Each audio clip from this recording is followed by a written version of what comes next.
நீங்க நடத்துற இந்த நீட்டு தேர்வு, அதனால இங்க என்னென்ன நடக்குதுன்னு சொல்றதுக்கே மனசு வலிக்குது.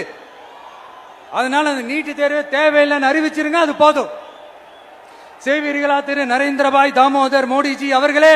விஜயின் அரசியல் எழுச்சி மறைக்கப்பட்ட கதை. தமிழ் சினிமாவில் முன்னணி நடிகராக விளங்கும் விஜய் தனது அரசியல் பயணத்தை தமிழக வெற்றி கழகம் என்ற கட்சி 2024 பிப்ரவரி 2 அன்று தொடங்கி அதிகாரப்பூர்வமாக அறிவித்து தமிழக அரசியல் களத்தில் புதிய அத்தியாயத்தை எழுத்து தொடங்கியுள்ளார். அவரது இந்த அரசியல் எழுச்சி திரைப்படங்களில் அவர் காட்டிய புரட்சிகரமான கதாபாத்திரங்களுக்கு இணையாக தமிழக மக்களிடையே பெரும் எதிர்பார்ப்பையும் விவாதங்களையும் உருவாக்கியுள்ளது.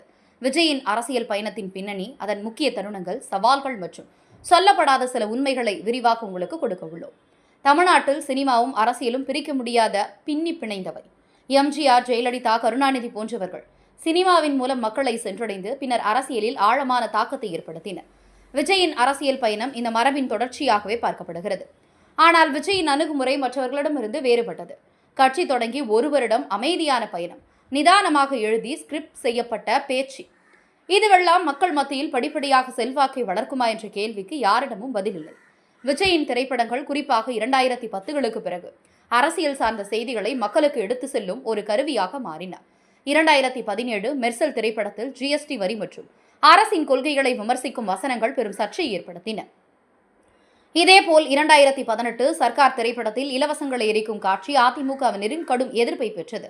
இந்த படங்கள் விஜயின் அரசியல் சிந்தனைகளை மறைமுகமாக வெளிப்படுத்தியவை. அவர் தனது கதாபாத்திரங்களை மக்கள் பிரச்சினைகளை எடுத்துரைக்கும் வகையில் வடிவமைத்தார். இது அவரது அரசியல் நோக்கத்திற்கு முன்னோட்டமாக அமைந்தது. விஜய் மக்கள் இயக்கம் என்ற ரசிகர் மன்றமே அரசியலுக்கான அஸ்திவாரம் என்றே சொல்லலாம். விஜயின் அரசியல் பயணத்தில் ஆரம்ப புள்ளியாக 2009ஆம் ஆண்டு அவரது ரசிகர் மன்றங்களை விஜய் மக்கள் இயக்கம் என்ற அமைப்பாக மாற்றியதை கருதலாம். இந்த இயக்கம் ஆரம்பத்தில் சமூக நல பணிகளில் கவனம் செலுத்தியது. மாணவர்களுக்கு கல்வி உதவி, ஏழைகளுக்கு உதவி மற்றும் இப்தார் நோன்பு திறப்பு போன்ற நிகழ்ச்சிகளில் பங்கேற்று மக்களுடன் நேரடி தொடர்பை ஏற்படுத்தியது. இந்த இயக்கம் உள்ளாட்சி தேர்தல்களில் சில வெற்றிகளையும் பெற்றது. இது விஜயின் அரசியல் செல்வாக்கை முதலில் வெளிப்படுத்தியது. ஆனால் 2020ஆம் ஆண்டு விஜயின் தந்தை SA சந்திரசேகர் அகில இந்திய தளபதி விஜய் மக்கள் இயக்கம் என்ற பெயரில் ஒரு அரசியல் கட்சியை பதிவு செய்த போது விஜய் அதற்கு தனது எதிர்ப்பை தெரிவித்தார். இது விஜயின் அரசியல் நுழைவை தனது சொந்த திட்டமிடலின் கீழ் இருக்க வேண்டும் என்ற அவரது உறுதியை காட்டியது. 2021 விஜய் மக்கள் இயக்கம் கலைக்கப்பட்டு அவரது அரசியல் பயணத்திற்கு புதிய அடித்தளம் அமைக்கப்பட்டது. 2024 பிப்ரவரி 2 விஜய் தனது அரசியல் கட்சியான தமிழக வெற்றி கழகம் தொடங்குவதாக அறிவித்தார். இந்த அறிவிப்பு தமிழக அரசியல் களத்தில் பெரும் அதிர்வலைகளை ஏற்படுத்தியது. கட்சியின் பொதுச் செயலாளராக என் ஆனந்த் நியமிக்கப்பட்டு இந்திய தேர்தல் ஆணையத்தில் பதிவு செய்யப்பட்டது. விஜய் 2026 சட்டமன்ற தேர்தலை இலக்காக கொண்டு மக்கள் சந்திப்பு மற்றும் கட்சியின் உள்கட்டமைப்பை வலுப்படுத்தும் பணிகளை தொடங்கினார். அதே ஆண்டு ஆகஸ்ட் 22 தாவேகாவின் கொடி அறிமுகப்படுத்தப்பட்டது. சிவப்பு மற்றும் மஞ்சள் நிறத்தில் போர் யானைகள், வாகை மலர் மற்றும் நட்சத்திரங்களுடன் வடிவமைக்கப்பட்ட இந்த கொடி தமிழகத்தின் பாரம்பரியத்தையும் வீரத்தையும் பிரதிபலித்தது. இந்த நிகழ்வு விஜயின் அரசியல் பயணத்தில் முக்கியமான மைல்கல்லாக அமைந்தது. 2024 அக்டோபர் 27 விக்கிரவாண்டியில் நடைபெற்ற தாவேகாவின் முதல் மாநாடு விஜயின் அரசியல் எழுச்சியில் திருப்புமுனையாக அமைந்தது.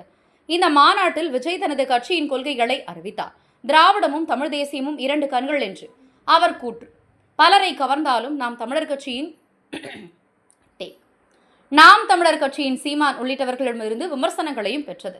விஜய் பெரியார், அம்பேத்கர், காமராஜர் போன்றவர்களை தனது கொள்கை வழிகாட்டியாக அறிவித்து சமூக நீதி, சுயமரியாதை மற்றும் மத நல்லிணக்கத்தை மையமாக கொண்ட தனது அரசியல் பயணத்தை வெளிப்படுத்தினார்.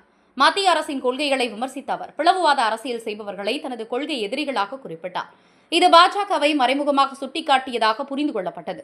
விஜயின் அரசியல் பயணம் சவால்கள் இல்லாமல் இல்லை. முதல் முக்கிய சவால் கட்சியில் அனுபவமிக்க தலைவர்களின் பற்றாக்குறை.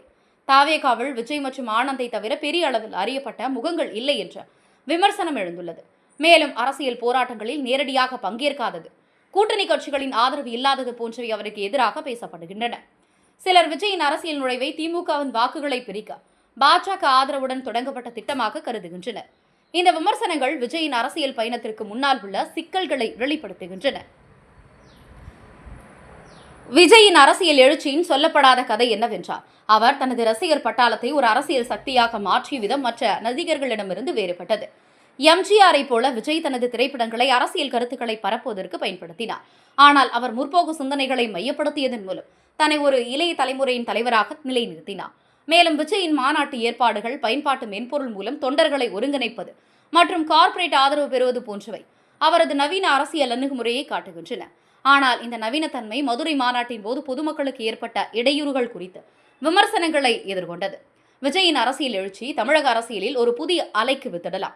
ஆனால் அவரது வெற்றி கட்சியின் உள்கட்டமைப்பை வலுப்படுத்துவது, மக்களின் பிரச்சனைகளில் நேரடியாக ஈடுபடுவது மற்றும் கூட்டணி உத்திகளை வகுப்பது ஆகியவற்றை பொறுத்தே அமையும். அவரது திரைப்படங்களில் காணப்படும் மக்கள் மையப்படுத்தப்பட்ட கதைகள் அவரது அரசியல் பயணத்திலும் எதிரொலிக்கின்றன.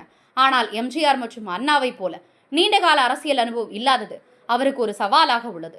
2026 சட்டமன்ற தேர்தல் அவரது செல்வாக்கையும் தமிழக மக்களின் ஏற்பையும் உண்மையாக பரிசோதிக்கும். அவரது பயணம் ஒரு நடிகரின் மக்கள் தலைவராக மாறும் முயற்சியாகவே தொடர்கிறது. ஆனால் அதன் வெற்றி அவரது உறுதியையும் மக்களின் ஆதரவையும் பொறுத்தே அமையும்.